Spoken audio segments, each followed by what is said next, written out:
wise.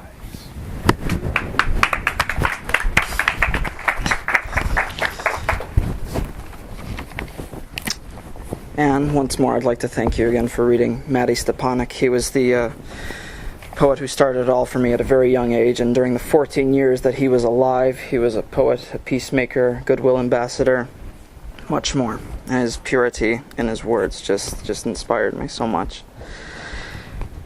His first piece is called Off the Window.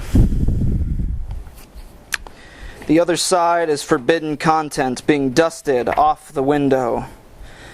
The other side is a white, blinding light with levitating cities. The other side is that first step into real worldhood. The other side is your addiction dissipating and truly being cleansed. The other side is a Jim Morrison cliche ready to be broken on through. The other side is a mountain of echoing proportions. Shout to hear yourself shout. The other side is that shoulder angel-devil conflict you share with your tri-polar self. The other side is your flame of security, wishing you are well from paradise. The other side is a symbol of soft love and reassurance, if there is no more room on the windowsill. You and I, flying on the stars. You and I, reaching the promised path. You and I, solving the world's relationship problems. Open the doors to the other side. What is your perception? Thank you.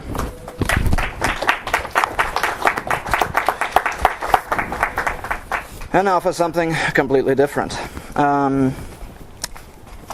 This little verse isn't mine. While she looks at you so coolly, and her eyes shine like the moon in the sea, she comes in incense and patchouli. So you take her to find what's waiting inside the year of the cat. Can anybody please tell me who that's by? Stewart. That's right, correct.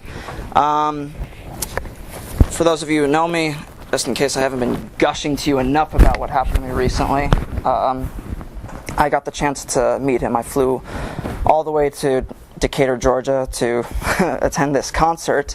We were staying at the same hotel, and I was gushing to the front desk clerk of how much he's been a huge influence on my work. And I go up to my hotel room, I get this call, and it says, when you go to the concert tonight, tell the front desk person that Mr. Stewart is expecting the young gentleman to come introduce himself from the Marriott. So I had 5 hours to get the fanboy out of me before I approached this very civilized intellectual. He's the kind of person definitely does not want to be treated like a celebrity. And I barely remember our conversation because I was still completely starstruck. I think I ruined harmonica for him when he asked me to play. But I think Neil Young would have been a bit more angry with me.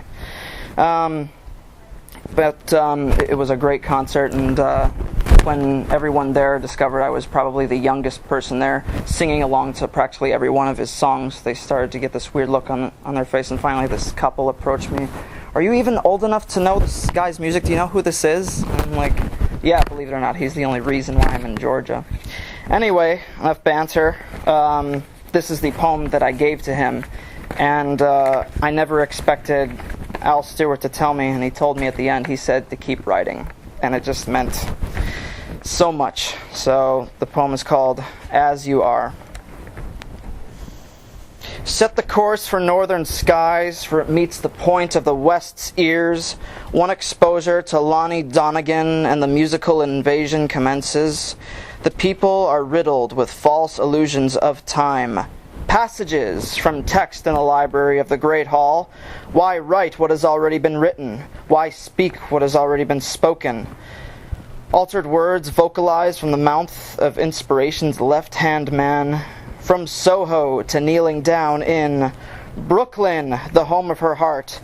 Brooklyn, the sanctuary to the wrong hunchback. Brooklyn, the haven to astrology's lover. Brooklyn, the demise of society's voice. From edible product vendors to visualizing the futuristic flight maneuvers. Try if you must, but one cannot reverse the Immelman. Turn away, O great sage, for if it were up to a greater presence, a higher being, there would be camaraderie between the wars. Where does the writing on the wall belong? What fine printed context is read between the lines? But, dear fellow, you don't even know me, a mere gosling amidst the regal doves, a casualty from one too many domestic quarrels.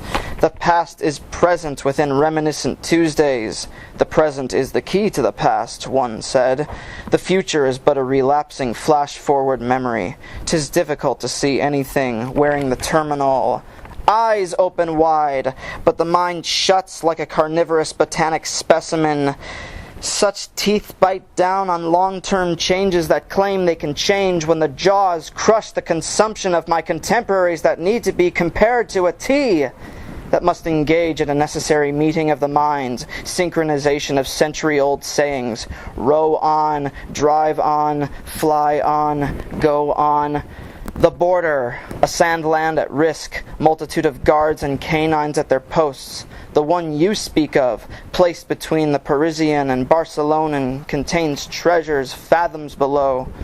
But since we survived, the triumph lies at the end of the day in, day out. A concerto fades inward, commemorating the serviced fighters, playing the drum of the elders, marching to the beat of memorial funerals. The modern times have taken on an orange character. Speak to her. The chances are zero. She flies to a one-way destination. She knows the underrated tunes of yesterdecade. Dance with the blind moles in the underground palace, ablaze with lamplight, along with the age-young immortalized knights. 1975 across the North African realm and Vietnamese stars was the year of the... Thank you. I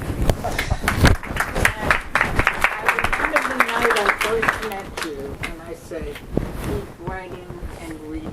That's right, you did. And I thank you as well. And if it wasn't for her, I probably wouldn't be reading here today. So.